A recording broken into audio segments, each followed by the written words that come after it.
Lieutenant Colonel Konstantin Preobrazhensky, formerly of the KGB. So would you like to talk to a KGB Lieutenant Colonel? How about giving us a call, a talk line, 212-769-1925.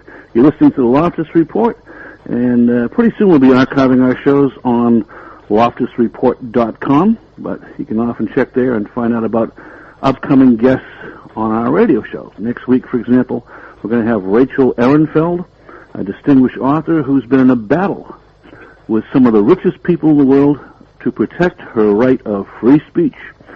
And then we will have a former Navy SEAL, a real character and a good friend. He'll be on. And then for our Miami audience on Wednesday, we're going to have a couple of Miami natives, including the former mayor of North Miami who converted to Judaism, and a good friend of mine, Eugene Leibowitz, who's been helping us with the Intelligence Summit. But tonight, our special guest is someone who, born in 1953, grew up in a Russian elite family, as you could say. His father was a general in the KGB. He became a Japanologist and is one of the most interesting and insightful critics of the KGB today. His name is Konstantin Preobrazhensky. Konstantin, how are you doing tonight? Very well, thank you. Good evening. Thank you for a beautiful introduction. Please, you're more than welcome. With your career, you've written so many interesting books. The Spy Who Loved Japan, and what was the other one? Yes. The one about the FSB? Yes, and my recent book is KGB in Russian Emigration. It was published in the United States. It tells how Russian intelligence is penetrating now United States through Orthodox Church, through Russian colony, by merging Russian Orthodox Church outside of Russia to Moscow Patriarchate, which is controlled by KGB and by Putin. I remember back in World War II, where Stalin, instead of making war on the Russian Orthodox Church, enlisted it as part of his propaganda campaign. But you uncovered something amazing. How many members of the bishops in the Russian Orthodox Church did you find were actually KGB informants? Practically all. In the Soviet period, My God. It was impossible to become a bishop without being approved by the KGB. Why? Because the bishop got a privilege to mix with the foreigners, not only to go abroad, but even to speak to the foreigners visiting Russia.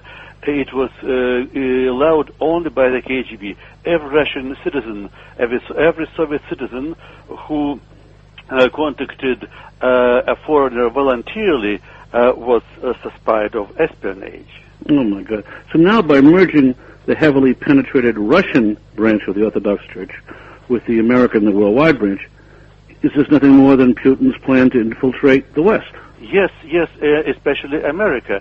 And unfortunately, Putin succeeded. Now... wait a minute. Now, President Bush said he looked into Putin's eyes and he could read the man's soul. Well, recently, the Gerard Group has published my article, which is called What a Rabbit Can See in the Eyes of Boa Constrictor. What a rabbit can see in the eyes of the boa constrictor being Putin, yeah. Yes, Putin is much more sophisticated. Well, I'll say, he seems to be beating up on Bush pretty often lately. Yes. I noticed, too, that you're taking an awful risk coming out, condemning the KGB, condemning ongoing Russian infiltration of a prominent religious group. You had a friend that suffered very badly for his outspokenness, didn't you? Yes. And tell us about him. You mean Litvinenko? Yes. Yes, we spoke with Alexander Litvinenko practically every day over the phone, and he told me many times that he will be killed by Putin, and he even knew that Putin ordered his murder. He couldn't expect... And tell our audience how Litvinenko died. Pardon? Remind our audience how Litvinenko died. Litvinenko was poisoned last November. Surely it was done by Russian authorities, namely by Putin. Why can I say it so surely? Because some Americans tell me, oh, maybe it was not Putin, maybe it's somebody else. You see, Russia is a country of a vertical system of power, and its intelligence and foreign relations are the personal sphere of President Putin. If anybody interferes into his personal kitchen garden, into his personal sphere of activities, he will be severely punished.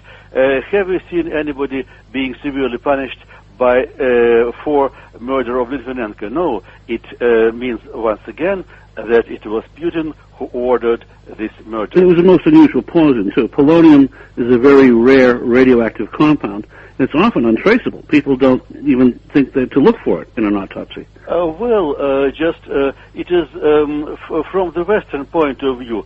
From Russian point of view, the more sophisticated, more maybe ineffective way you choose to fulfill the order of your leadership, the more highly you will promote it. For example, if you're a military general and if you win a victory and nobody dies of your soldiers, you will not get a very high order. If a million of your soldiers dies, you will become a marshal and a hero. It's a strange society. Hey, folks, if you'd like to talk to Konstantin, he has some interesting insights into the way the world looks from the Russian point of view. And his dad was a KGB general. He was a lieutenant colonel in the KGB. And the talk line number is 212-769-1925. Now, why did you join the KGB anyway? Was it just that you wanted to go to Japan? Yes, only with this reason. In the Soviet period, all the specialists in the so-called Buja countries, in the Western countries like America, like Japan, like all the others, should be connected with the KGB, either as collaborators or as staff officers. The position of staff officer is much more stable and much more safe than that of the collaborator. So I chose that profession. And of course, it was my father who helped me to enter intelligence. I am wearing glasses, and formally such people were not allowed to enter, to join the Soviet intelligence. And for such people, the personal permission by Yuri Andropov, the head of the USSR, was necessary, and Yuri Andropov gave my father such a permission. The Soviet Union was like a feudal country. Yeah, it was who you know that was the most important thing, Important person in KGB or important thing in my activities? Yeah, in terms of, in order to get into the KGB to get assigned, I get the sense that the apparatchiki, is that how it's pronounced, were all a well-connected group. Yes.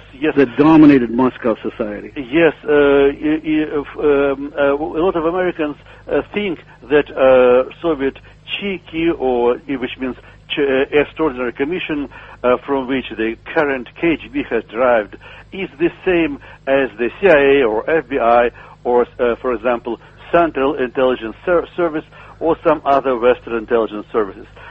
Unfortunately, it is not so. KGB is the part of the Communist Party, apparatus. In the Soviet period, KGB proudly was calling itself the armed detachment of the Communist Party. It's more of a military wing than a spy. Yes, the military wing of the Communist Party. You know, let's stop for a minute. We have a couple of callers on the line, and let's start first from Brooklyn. We have Gerald on the line. Gerald, are you there? I'm from Brooklyn, New York, and I enjoy your show. Well, thank you. Yeah, John, I have a question. I'm a little confused on something. There is a new book that came out about 2 months ago called Fox Bats over Dimona, about the 67 Israeli war with the Arabs. You know, very controversial book. Constantine, are you familiar with this? That new Russian archives show that the Russians sent 2 of their Foxbat prototypes over the Dimona nuclear plant in Israel in 67 in preparation for starting a war. Yeah, John, I don't understand the reasoning behind that idea. I'm just a little confused about it. The idea is that by forcing Israel to take some preemptive action,